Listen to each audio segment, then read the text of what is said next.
The Galactic Council had made many mistakes in their 3,000-year history, but inviting humans to their prestigious interstellar academy might have been their biggest one yet, and it all started with Sevinch and Samith. Sevinch was a Valorian, one of the most advanced species in the known galaxy. Her people had mastered quantum physics before most species had discovered fire. She stood at precisely 1.7 meters tall, with crystalline skin that refracted light in mesmerizing patterns, and possessed an intelligence that had earned her the top position in her class for 6 consecutive cycles. She was disciplined, methodical, and prided herself on maintaining perfect composure in all situations. That composure was about to be thoroughly tested when the announcement came that Earth had finally been granted provisional membership in the galactic community. Sevinch had been skeptical. Humans were primitive by galactic standards. They had barely achieved faster-than-light travel, still consumed other organisms for sustenance, and had an alarming tendency toward self-destruction. But the Council insisted that humanity deserved a chance, and so the exchange program was born. Sevinch had volunteered to be the guide for the first human exchange student.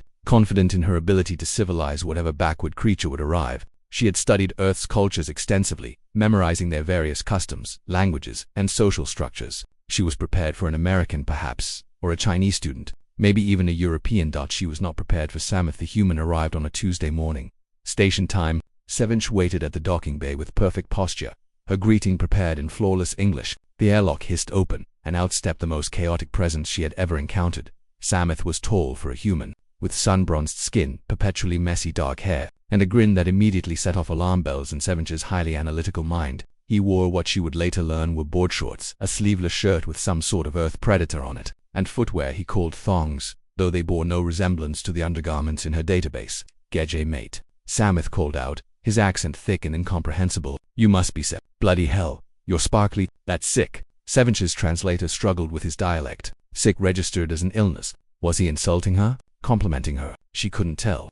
"Welcome to Valorian Prime Station," she began formally. "I am Sevens." "Yeah, nah, I know who you are. They told me on the ship. Said you're the smartest Sheila in the whole academy. No worries. I'll try not to embarrass you too much." He laughed, a loud, unself-conscious sound that echoed through the pristine corridors that should have been her first warning. Within the first hour, Samith had managed to confuse the station's AI by asking if it had any decent servo where a bloke could grab a sausage roll, accidentally insulted the draconian ambassador by calling him a proper scary-looking fella, like a croc with wings, and somehow befriended the notoriously antisocial maintenance crew by helping them fix a plasma conduit using nothing but what he called good old human ingenuity and a piece of wire. Sevinch watched in horror as her perfectly ordered world descended into chaos.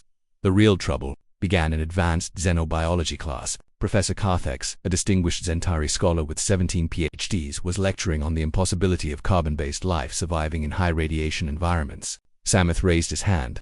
"Yeah, mate, I gotta stop you there," he said casually. "We've got these little legends back on Earth called tardigrades. They can survive in space, mate. Actual space. We shot some up there just to see what had happened, and the little buggers were fine." Professor Carthex's 3 eyes blinked in sequence. "Impossible. The radiation alone, nah, yeah, they're fine. Tough as nails. Those water bears, probably tougher than half the aliens here. No offense." Samith grinned. The professor spent the rest of the class frantically searching Earth's biological databases, becoming increasingly distressed at what he found. Sevinch tried to salvage the situation by explaining that Earth was an unusual case, but the damage was done. Things escalated in the cafeteria. The station served nutritionally optimized, synthesized meals designed for maximum efficiency. Samith took one look at the gray paste and declared it absolutely ranked. "Where's the flavor, mate? Where's the Vegemite? Where's a decent meat pie?" He turned to Samith. "Please tell me you blokes have discovered beer at least." When he learned that most galactic species found alcohol to be a dangerous toxin, Samith's response was to laugh so hard he nearly fell off his chair. "You're telling me we're the only ones who drink poison for fun? That's the most human thing I've ever heard." But the incident that truly made the Galactic Council regret their decision came during the station's emergency drill. A simulated reactor breach had everyone evacuating in an orderly fashion except Samith. "Where are you going?" Sevinch demanded as he ran toward the danger instead of away from it. "Someone's gotta make sure everyone's out," he called back.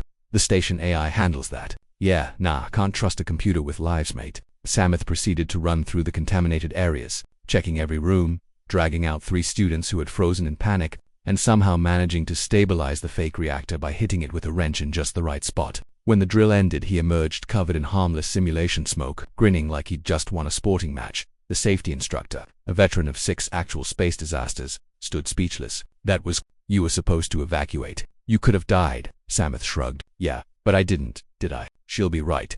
That night, Sevench found him on the observation deck, staring at the stars. For once he was quiet. "Your species is insane," she said, sitting beside him. "Yeah, probably," he agreed. "But we're also pretty good in a crisis. Comes from living on a continent where everything's trying to kill you, I reckon." The council thought humans would be manageable. Samuth laughed. "Mate, if there's one thing humans are good at, it's being unmanageable. We didn't become top of the food chain by playing it safe." As Sevench watched this chaotic, impossible human stare at the cosmos with wonder and confidence, she realized something terrifying.